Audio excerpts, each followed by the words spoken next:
सर्वोपनिषदो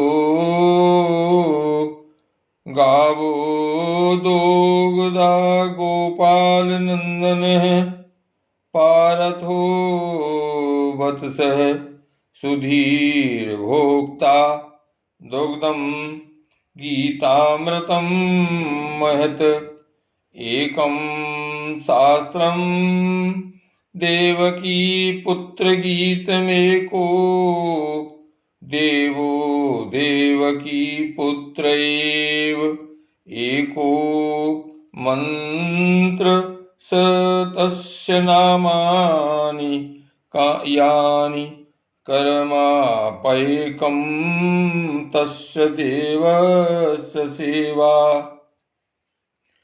श्रीमद् भगवद गीता 13वां अध्याय।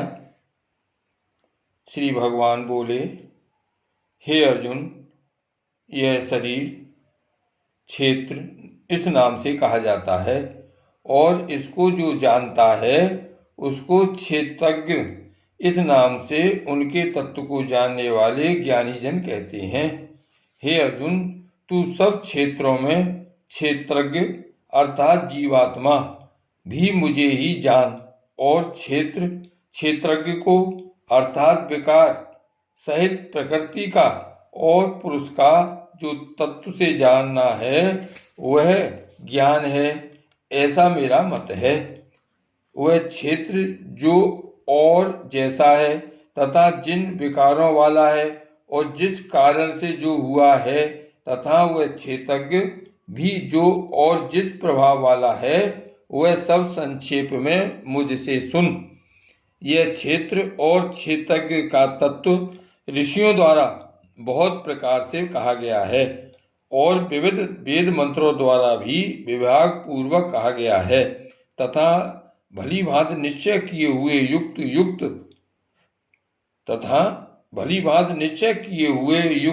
युक्त ब्रह्म सूत्र के पदों द्वारा भी कहा गया है। 5 महाभूत अहंकार, बुद्धि और मूल प्रकृति भी तथा 10 इंद्रियां, 1 मन और 5 इंद्रियों के विषय अर्थात शब्द, स्पर्श, रूप, रस और गंध तथा इच्छा, द्वेष, सुख, दुख, स्थूल देह का पिंड, चेतना और धृति, इस प्रकार विकारों के सहित यह छेद संक्षेप में कहा गया है। श्रेष्ठता के अभिमान का अभाव, दम्भाचरण का अभाव, किसी भी प्राणी को किसी प्रकार भी न सताना, क्षमा भाव, मन वाणी आदि की सरलता, श्रद्धा, भक्ति सहित गुरु की सेवा, बाहर भीतर की शुद्धि, अंतःकरण की स्थिरता और मन इंद्रियों सहित शरीर का निग्रह, इस लोक और परलोक के संपूर्ण भोगों में आसक्ति का अभाव और अहंकार का भी अभाव, जन्म, मृत्यु, जरा और रोग आदि में दुख और दोषों का बार बार विचार करना, पुत्र, स्त्री, घर और धन आदि में आसक्ति का अभाव, ममता का न होना तथा प्रिय और अप्रिय की प्राप्ति में सदा ही चित्त का सम रहना, मुझ परमेश्वर में अनन्य योग के द्वारा अव्यभिचारिणी भक्ति तथा एकांत और शुद्ध देश में रहने का स्वभाव और विषयासक्त मनुष्यों के समुदायों में प्रेम न होना,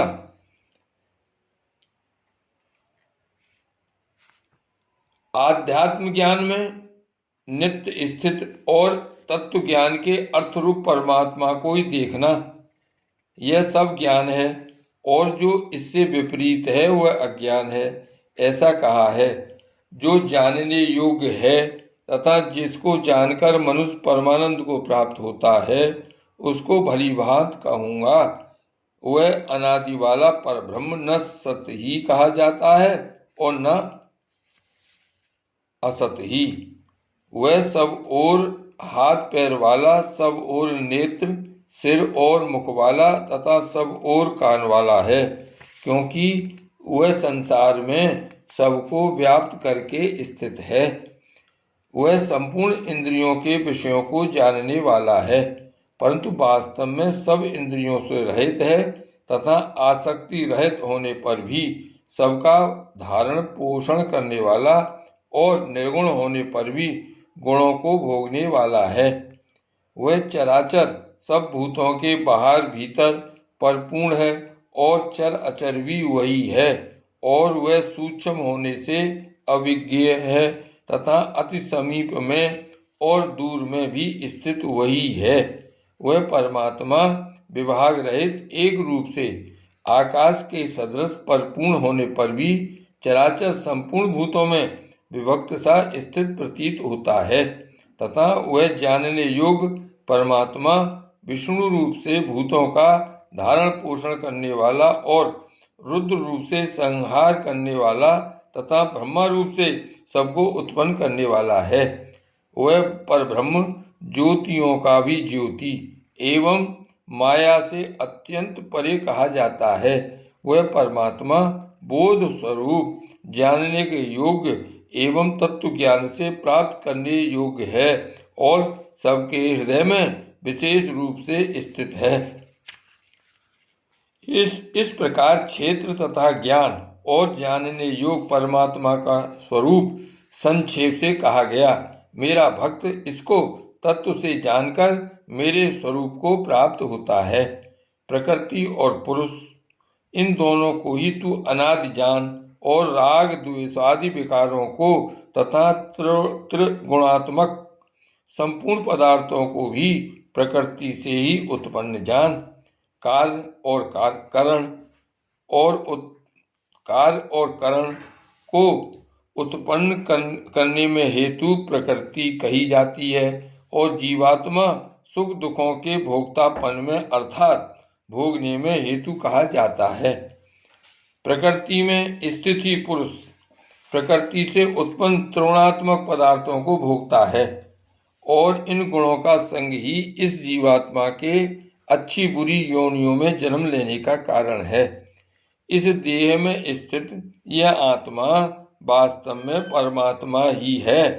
वह साक्षी होने से उपद्रष्टा और यथार्थ सम्मति देने वाला होने से अनुमंता, सबका धारण पोषण करने वाला होने से भर्ता, जीव रूप से भोक्ता, ब्रह्मा आदि का भी स्वामी होने से महेश्वर और शुद्ध सच्चिदानंद घन होने से परमात्मा ऐसा कहा गया है। इस प्रकार पुरुष को और गुणों के सहित प्रकृति को जो मनुष्य तत्व से जानता है वह सब प्रकार से कर्तव्य कर्म करता हुआ भी फिर नहीं जन्मता। उस परमात्मा को कितने ही मनुष्य तो शुद्ध हुई सूक्ष्म बुद्धि से ध्यान के द्वारा हृदय में देखते हैं, अन्य कितने ही ज्ञान योग के द्वारा और दूसरे कितने ही कर्म योग के द्वारा देखते हैं अर्थात प्राप्त करते हैं। परंतु इनसे दूसरे अर्थात जो मंद बुद्धि वाले पुरुष हैं वे इस प्रकार न जानते हुए दूसरों से अर्थात तत्व के जानने वाले पुरुषों से सुनकर ही तदनुसार उपासना करते हैं और वे श्रवण पारायण पुरुष भी मृत्यु रूप संसार सागर को निसंदेह तर जाते हैं। हे अर्जुन, यावन मात्र जितने भी स्थावर जंगम प्राणी उत्पन्न होते हैं उन सबको तू क्षेत्र और क्षेत्रज्ञ के संयोग से ही उत्पन्न जान। जो पुरुष नष्ट होते हुए सब चराचर भूतों में परमेश्वर को नाश रहित और समभाव से स्थित देखता है वही यथार्थ देखता है, क्योंकि जो पुरुष सब में समभाव से स्थित परमेश्वर को समान देखता हुआ अपने द्वारा अपने को नष्ट नहीं करता, इससे वह परम गति को प्राप्त होता है। और जो पुरुष संपूर्ण कर्मों को सब प्रकार से प्रकृति के द्वारा ही किए जाते हुए देखता है और आत्मा को अकर्ता देखता है वही यथार्थ देखता है। जिस क्षण यह पुरुष भूतों के पृथक पृथक भाव को एक परमात्मा में ही स्थित तथा उस परमात्मा से ही संपूर्ण भूतों का विस्तार देखता है, उसी क्षण वह सच्चिदानंद घन ब्रह्म को प्राप्त हो जाता है। हे अर्जुन, अनादि होने से और निर्गुण होने से यह अविनाशी परमात्मा शरीर में स्थित होने पर भी वास्तव में न तो कुछ करता है और न लिप्त ही होता है। जिस प्रकार सर्वत्र व्याप्त आकाश सूक्ष्म होने के कारण लिप्त नहीं होता, वैसे ही देह में सर्वत्र स्थित आत्मा निर्गुण होने के कारण देह के गुणों से लिप्त नहीं होता। हे अर्जुन, जिस प्रकार एक ही सूर्य इस संपूर्ण ब्रह्मांड को प्रकाशित करता है, उसी प्रकार एक ही आत्मा संपूर्ण क्षेत्र को प्रकाशित करता है। इस प्रकार क्षेत्र और क्षेत्रज्ञ के भेद को तथा कार्य सहित प्रकृति से मुक्त होने को जो पुरुष ज्ञान नेत्रों द्वारा तत्व से जानते हैं, वे महात्मा जन परम ब्रह्म परमात्मा को प्राप्त होते हैं। ओम तत्सदिति श्रीमद्भगवद्गीता सूपनिषत्सु ब्रह्म विद्यायां योगशास्त्रे श्री कृष्ण अर्जुन संवादे क्षेत्र क्षेत्रज्ञ विभाग योगो नाम त्रयोदशो अध्याय।